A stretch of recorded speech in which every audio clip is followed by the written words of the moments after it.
A North Texas educator says the gap in student learning is wider now than when we compare before the coronavirus pandemic began. His comments come after Dallas ISD revealed to our Jack Fink that thousands of students are not participating in virtual classes.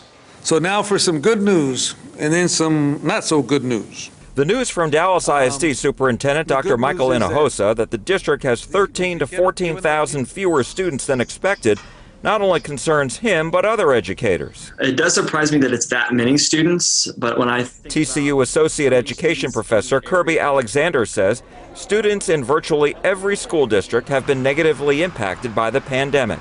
There's a typical amount of growth that you can anticipate throughout a school year from where a student starts and let's say June when the school year ends.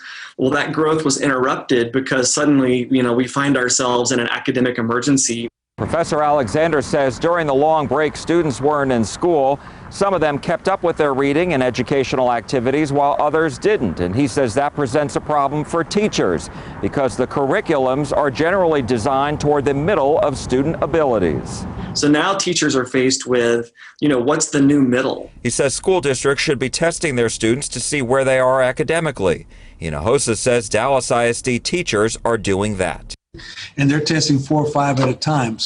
And we started with the ones that we suspected we had more challenges with because we had fewer contacts, they were out the longest. Alexander says teachers, parents, and the students themselves will need to work extra hard this year. Education in our country is a pathway to success. It's a pathway to better careers, better life.